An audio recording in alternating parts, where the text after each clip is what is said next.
அனைத்து voice app நேயர்கள் அனைவருக்கும் வணக்கம். நம்ம எல்லாருமே எதிர்பார்த்துட்டு இருந்தது அண்ணன் வந்துட்டு ஆட்சிக்கு வந்ததுக்கு அப்புறம் மதுபான கடையை நீக்குவார் அப்படின்னு, அடைச்சிருவாங்க அப்படின்னு சொல்லி நம்ம எல்லாருமே எதிர்பார்த்துட்டு இருந்தோம். மதுரை படம் பார்த்துருக்கோம்ல, தளபதி நடிச்ச மதுரை படத்துல கலெக்டரா இருப்பார் அண்ணன். அதுல வந்துட்டு சில அதிரடி முடிவுகள் அப்படின்னு நிறைய சுவாரஸ்யமான இதெல்லாம் அதுல இருக்கும். அந்த படத்துல ஒரு கமர்ஷியல் பேக்கேஜ் ஆன படம் அது.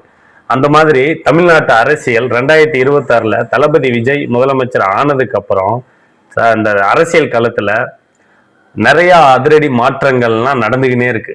நேத்து வந்துட்டு தமிழ்நாட்டோட முதலமைச்சர் மாண்புமிகு அண்ணன் விஜய் அவர்கள் வந்து முன்னாள் முதலமைச்சர் மு.க.ஸ்டாலின் அவர்களை போய் சந்திச்சு மலர் கொத்து கொடுத்து சால்வா பொத்தி ஒரு இது பண்ணுனாங்க. இது யாருமே எதிர்பார்க்கல. ஏன்னா இதுக்கு முன்னாடி அரசியல் வந்துட்டு எதிர் துருவங்களா இருந்தாங்க.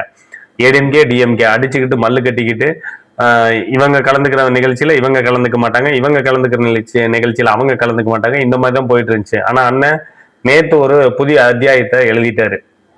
முன்னாள் முதலமைச்சர் மு.க.ஸ்டாலின் அவரை போய் சந்திச்சாரு. அதுக்கப்புறம் வைகோ ஐயா, அரசியல்ல ரொம்ப பழம்பெரும் அரசியல்வாதி வைகோ ஐயா அவரை போய் சந்திச்சாங்க. அதுக்கப்புறம் அன்புமணி ராமதாஸை போய் சந்திச்சாங்க. அதுக்கப்புறம் அவர்களை போய் சந்திச்சாங்க. இந்த மாதிரி நேத்து அடுத்தடுத்து நியூஸ் வந்துகினே இருக்கு. அண்ணன் அடுத்து இங்க போறாரு, அங்க போறாரு, அங்கிட்டு போறாரு, அப்படி போறாருன்னு அதிரடியான நியூஸ் வந்துகினே இருக்கு. தலைப்புச் செய்தியா மாறிட்டே இருக்கு. இதுவரைக்கும் அரசியல் தலைவர்கள் யாருமே இப்படி பண்ணலையே முதலமைச்சரா வந்ததுக்கு அப்புறம் அப்படின்னு நேத்து தளபதி விஜய் வந்துட்டு பேசிக்கிட்டே இருக்கிறாங்க, புகழ்ந்துகிட்டே இருக்கிறாங்க. இந்த மாதிரி நிகழ்ச்சி நடந்துகினே இருக்குது. சரி, இதெல்லாம் இப்படி ஒரு இது போயிட்டு இருந்துச்சு அப்படின்னா, இன்னைக்கு காலையில என்ன அதிரடியான அறிவிப்பு அப்படின்னா, வழிபாட்டு தலங்கள், இந்து கோயிலாக இருக்கட்டும், முஸ்லிம் கோயிலா இருக்கட்டும், கிறிஸ்டின் கோயிலா இருக்கட்டும், இந்த 3 பக்கத்துல இருக்கிற அரசு மதுபான கடையை எடுக்க சொல்லிட்டாரு. அதே மாதிரி ஸ்கூலு, காலேஜ், இது பக்கத்துல கல்வி சார்ந்த பக்கத்துல என்னென்ன மதுபான கடைகள் இருக்கோ 500 மீட்டர்ல அதை எடுக்க சொல்லிட்டாரு. அதுக்கப்புறம் பஸ் ஸ்டாண்டு பக்கத்துல இருக்கிற கடைகளை 500 மீட்டருக்குள்ள இருக்கிற பஸ் ஸ்டாண்டு பக்கத்துல இருக்கிற கடைகள் எல்லாம் எடுக்க சொல்லிட்டாரு. இந்த மாதிரி நிறைய அதிரடியான மாற்றங்கள்லாம் போயிட்டு இருக்கு. இதுல இந்த மாரிதாஸ்னு ஒருத்தர் இருந்தாரு. அவரு வந்து நேற்று ட்விட்டர்ல பார்த்தேன், சார் தமிழ்நாட்டு விஜய் வந்துட்டு தளபதி விஜய், அதாவது தமிழ்நாட்டோட சிஎம் தளபதி விஜய் வந்துட்டு இப்படி அறிவிச்சார் இல்லையா, இதுக்கு அவர் ஒரு ட்வீட் போட்டிருக்காரு. சார் இதை வந்து 2024லயே கவர்மெண்ட், அதாவது ஹைகோர்ட் வந்துட்டு இதுக்கு ஒரு அப்பாயின்மெண்ட் ஆர்டர் கொடுத்துருக்குறாங்க. அங்க இந்த மாதிரி இடத்துல, அதாவது வழிபாட்டு தலங்கள், ஸ்கூலு, காலேஜ், பஸ் ஸ்டாண்டு பக்கத்துல இருக்க ஒயின் ஷாப் ஃபுல்லா தூக்கிடுங்க அப்படின்னு சொல்லி முன்னாடியே அறிக்கை வந்திருக்கு. இதுக்கு ஹைகோர்ட்ல இருந்து ஒரு தீர்ப்பே கொடுத்துருக்குறாங்க அப்படின்னு சொல்லி 99% எல்லாமே தூக்கிட்டாங்க. இப்போ வந்து நீங்க விளம்பரம் பண்றீங்க, உங்களுக்கு ஒரு விளம்பரத்துக்காண்டி நீங்க உங்க கையில இருக்கிற அந்த ரூட்டுங்கிற அந்த இதை வச்சுட்டு நீங்க மக்களை ஃபுல்லா இன்னியும் ஏமாத்திட்டு இருக்கிறீங்க, நீங்க ஒரு சோசியல் மீடியா மாஃபியா கும்பல் அப்படின்னு சொல்லி அவர் பேசிட்டே இருக்கிறாரு. அவர் என்ன பண்ணுவாருன்னா, எனக்கு தெரிஞ்ச அவர் முன்னாடிலாம் நல்லா தான் இருந்தாரு மாரிதாஸ்ங்கிறவர். அதுக்கப்புறம் இந்த 2026 எலெக்ஷனுக்கு முன்னாடி ஏடிஎம்கேக்கு சாதகமா, பிஜேபிக்கு சாதகமா அவரோட நடவடிக்கைகள் கொஞ்சம் மாறிச்சு. நானும் அவரோட வீடியோவெல்லாம் முன்னாடி பார்த்துட்டு இருந்தேன். அதுக்கப்புறம் என்ன பண்ணிட்டாரு, திமுகவை அடிச்சு பேசிக்கிட்டே இருப்பாரு, ஏடிஎம்கேவை சப்போர்ட் பண்ணுவாரு. அப்புறம் விஜய் வந்தாருன்னா விஜய வந்து அவரும் பேசிட்டு இருந்தாரு, அடிச்சு கரைக்கிறவா பேசிட்டு இருந்தாரு. நான் இதை ஏன் சொல்ல வரேன் அப்படின்னா, 2024லயே 2024 இந்த அரசு மதுபான கடைகளை ஸ்கூல் பக்கத்துல, காலேஜ் பக்கத்துல, பஸ் ஸ்டாண்டு பக்கத்துல, கோயில் பக்கத்துல எல்லாம் இருந்துச்சு, தூக்கிட்டாங்க அப்படின்னா, இப்ப வந்து கவர்மெண்ட்ல இருந்து ஒரு அறிக்கை விடுறாங்கன்னா அவங்க என்ன பைத்தியமா, இல்ல அவங்களுக்கு எந்த விவரமும் தெரியலையா, எதுவுமே தெரியாம தான் அவங்க அறிக்கை விடுறாங்களா? சரி, ஒருவேளை யாருக்குமே தெரியாம இப்படி சரி நம்ம மக்களை ஏமாத்துவோம்னு சொல்லி ஒரு அறிக்கை விட்டா அதை மக்கள் நம்புறதுக்கு மக்கள் என்ன முட்டாளா? இப்ப எவ்வளவு இடத்துல நீங்க உங்க சைட்ல இருந்து உங்களுக்கும் தெரியும், நான் கவர்மெண்ட் இருந்து ஆர்டர் வந்தும் திமுக அரசாங்கம் நாங்க தூக்கிறோம் அப்படின்னு சொல்லி தூக்கவும் இல்லை. உங்களுக்கும் தெரியும் எத்தனை கோயில் பக்கத்துல, நீங்க எவ்வளவு இடமா போறீங்க, கோயில் பக்கத்துல, ஸ்கூல் பக்கத்துல, காலேஜ் பக்கத்துல எத்தனை ஒயின் ஷாப் இருக்குன்னு.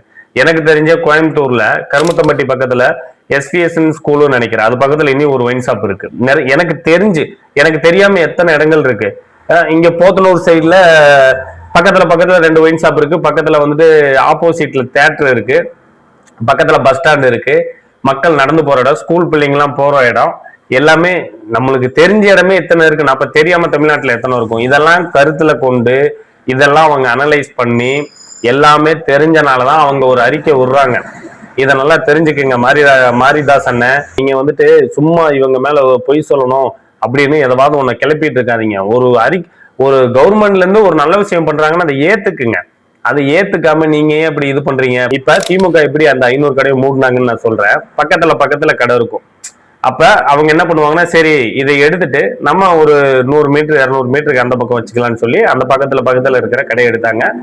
அதுக்கப்புறம் ஸ்கூலு காலேஜ் பக்கத்துல இருக்கிறது 100 மீட்டருக்குள்ள இருக்கிறத எடுத்தாங்க.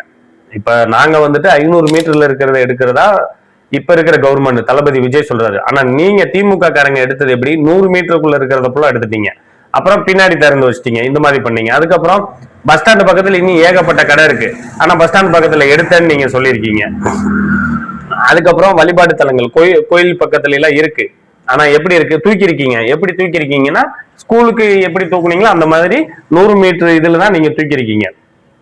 நீங்க தூக்குனதா சொல்லி மக்களை ஏமாத்தி தான் அந்த 5 வருஷம் ஆட்சியில மக்களை ஏமாத்துனீங்க. நாங்க தூக்கிடுறோம் அப்படின்னு சொல்லி. ஆனா தூக்க கிடையாது. தூக்கணும்னா நீங்க அந்த 100 மீட்டர் இதுக்குள்ளதான் எடுத்துட்டு நாங்க எடுத்துட்டோம், அந்த 500 கடையை எடுத்திருக்கீங்க அப்படின்னு சொல்லியிருக்கீங்க.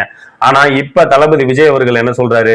717 கடை கோயில் பக்கத்துல இருக்கிறது, ஸ்கூல் பக்கத்துல இருக்கிறது, பஸ் ஸ்டாண்ட் பக்கத்துல இருக்கிறது, இது எல்லாமே சேர்த்து இந்த 2 நாளா அவரு அண்ணன் வந்ததுக்கு அப்புறம் அவரு எல்லா மாவட்டத்துல இருக்கிற எல்லா ஸ்கூல் காலேஜ் பக்கத்துல என்னென்ன கடை இருக்கோ எல்லாத்தையும் அனலைஸ் பண்ணி எனக்கு ஒரு இது வேணும், சப்மிட் பண்ணுங்க, அதை வச்சு நான் முடிவெடுக்கிறேன்னு சொல்லி எல்லாரும் சப்மிட் பண்ணதுக்கு அப்புறம் தான் இந்த 717 கடையும் இப்ப ஒரு வாரத்துக்குள்ள தூக்க போறாங்க. ஏன்னா அவங்களுக்கும் கால அவகாசம் கொடுத்துருக்காங்க, கடையை ஃபுல்லா ரிமூவ் பண்ணுங்கன்னு சொல்லி. இந்த ஒரு வாரத்துக்குள்ள எல்லா கடையும் தூக்கிடுவாங்க. ஒரு மனுஷன் நல்லது பண்ணா அதை பாராட்டாட்டியும் பரவாயில்ல, அதை விட்டுருங்க, அதை நீங்க பேசவே வேண்டாம். அவங்க பாட்டுக்கு அவங்க வேலையை பார்த்துக்கிட்டு போயிட்டே இருப்பாங்க. நீங்க ஒரு நல்லது செய்யறவரையும் வந்து குத்திக்கிட்டே இருந்தீங்கன்னு வச்சுக்கோங்களேன், அது பேக் பாயிண்ட் ஆகிரும். உங்களுக்கு தான் அது பேக் ஃபயர் ஆகும். திமுக ஐடிவிங்கையும் இதே மாதிரி தான் பொய்ய பரப்பிட்டு இருக்கிறாங்க. அதுக்கப்புறம் இந்த மாரிதாஸ் அவர் வந்துட்டு இப்ப 2-3 நாளைக்கு முன்னாடி நினைக்கிறேன் பார்த்தேன். அதாவது இந்த டிஎம்கே காரங்க எப்படி பண்ணாங்களோ அதே மாதிரி இப்ப டிவிகே காரங்க வந்து அவங்கள பத்தி யாருமே ஒரு குற்றச்சாட்டு வைக்க கூடாது, அவங்களுக்கு எதிராக யாருமே பேசக்கூடாது அப்படின்னு சொல்லி ஆளுநருக்கு ஒரு கடிதம் கொடுத்துருக்காங்க அப்படின்னு. அந்த கடிதத்தை இவர் பார்த்தாரா இல்லையானே தெரியல. இவருக்கு படிக்க தெரியுது, எல்லா நாலேஜ் இருக்கு, ஏன் இவர் போய் சொல்லி இருக்கிறாரு? ஏன்னா இதுல அவர் பேரு அவரோட லிங்க் இருக்கு அந்த இதுல லெட்டர்ல. அதனால இவர் ஒரு பைய சொல்லி விடுறாரு. இப்படிதான் மக்களை இவரோட சேனலை பாக்குற இவங்க சேனல் பாக்குற எல்லாத்தையுமே ஒரு இது ஆக்கி விட்டாரு. இவர் சொல்றதா உண்மை அப்படின்னு. அப்படியும் இவர் சேனலுக்கு கீழே அந்த கமெண்ட்ஸ் எல்லாம் பார்த்தேன். அதுல ஒரு சிலர் சொல்றாங்க, ஆனா நீங்க முன்னாடி எல்லாம் நல்லா தான் பேசிட்டு இருந்தீங்க, நல்லா உண்மையெல்லாம் சொல்லிட்டு இருந்தீங்க, இப்ப வர உங்க சேனல்ல வந்துட்டு ஒரு உண்மை தன்மையே இல்லையே அப்படின்னு சொல்லி இந்த மாரிதாஸ் அவர் சேனல்ல வந்து பேசிட்டு இருக்கிறாங்க. ஆனா அந்த லெட்டர் கவர்னருக்கு அனுப்பின லெட்டர் வந்துட்டு அண்ணன் பொறுப்பேற்றது வந்துட்டு 10ஆம் தேதி. ஆனா அவரு மாரிதாஸ் சொன்ன லெட்டர் வந்து 8ஆம் தேதி. அப்போ ஒரு நாள் டிஃபரெண்ட் இருக்கு. அப்ப நீங்க நல்லா பாருங்க, அது வந்துட்டு ஆளுநரை பத்தி தப்பா பேசுறாங்க அப்படின்னு சொல்லித்தான் சைபர் கிரைம்ல இருந்து ஆளுநருக்கு வந்துட்டு இந்த லிங்க் அப்படின்னு சொல்லி அதெல்லாம் மென்ஷன் பண்ணி ஆளுநர் கொடுத்துருக்காங்க. தளபதி விஜய் வந்து என்னைய பத்தி தப்பா பேசுறாங்க அப்படின்னு சொல்லி லெட்டர் கொடுக்கல. இது நல்லா ஒரு விலங்குலன்னு நினைக்கிறேன். அவர் வந்து தெரிஞ்சும் அவர் ஏதோ சரி ஒரு பொய்ய பரப்பவும் நினைச்சு பரப்பிட்டு இருக்கிறான்னு நினைக்கிறேன். எனிவே எல்லாமே நல்லதுக்கே நடக்கும். இன்னும் அதிரடியான மாற்றங்கள் வந்துகிட்டே இருக்கு, நடந்துகிட்டே இருக்கும். இந்த 5 வருஷம் நம்மளுக்கு ஒரு சினிமாவை பாக்குறோம்ல, இப்ப தளபதி படத்துக்கு போனோம்னா ஒரு பவர்ஃபுல்லான பேக்கேஜ் இருக்கும். அந்த சாங்கு மட்டும் தான் இருக்காது, மற்றபடி அடிதடி இருக்கும், ஆக்ஷன் இருக்கும், அப்புறம் ஒரு கலாட்டான சிரிப்பு நகைச்சுவை. அந்த படம் எப்படி நம்ம 3 மணி நேரம் பாக்குறோமோ அந்த 3 மணி நேரம் இப்ப தளபதி சினிமாவில் விட்டு வெளியே வந்தனால இப்ப நம்ம அந்த 5 வருஷத்துக்கு பார்க்க போறோம். இதே மாதிரி பண்ணிக்கிட்டே இருந்தாரு அப்படின்னா மக்கள் மனசுல இடம் பிடிச்சிருவாரு. அடுத்து நான் முன்னாடியே சொன்ன வீடியோல சொல்லியிருக்கேன், சாகுமுறை எம்ஜிஆர் முதலமைச்சராக இருந்தார், அந்த மாதிரி தளபதி சாகுமுறை முதலமைச்சராக இருப்பாரு. இது சொல்லக்கூடாது, இருந்தாலும் சொல்றேன். ஏன்னா அப்படி ஒரு இது தலைவர் மேல நம்மளுக்கு ஒரு இது. இவர் வந்துட்டு இவர் தான் நிரந்தர முதலமைச்சராக இருப்பாரு. ஏடிஎம்கேவில் இப்போ ஏகப்பட்ட பிரச்சனை போயிட்டு இருக்குது. ஏடிஎம்கேவில் இருந்து இபிஎஸ் அணி, வேலுமணி அணி அப்படின்னு சொல்லி 2 கட்டமா பிரிஞ்சு பிரச்சனை போயிட்டு இருக்குது. ஏன்னா விபிஎஸ் அவர்களுக்கு சப்போர்ட் பண்றது சிவி சண்முகம், பாலாஜிங்கிற பாஸ்கர் அப்படின்னு நினைக்கிறேன், அவரு தான் பாஸ்கர். அவரு வந்துட்டு சப்போர்ட் பண்ணி இவங்கெல்லாம் வேலுமணி அவர் தலைமையில ஒரு அணியும் இபிஎஸ் தலைமையில ஒரு அணியும் ஃபார்ம் பண்ணிட்டு இருக்கிறாங்க. திருப்பி எனக்கு தெரிஞ்ச வரைக்கும் இபிஎஸ் வந்துட்டு கொஞ்சம் கடும் கோபத்தில் இருக்கிறாரு. வேலுமணி தரப்பு வந்துட்டு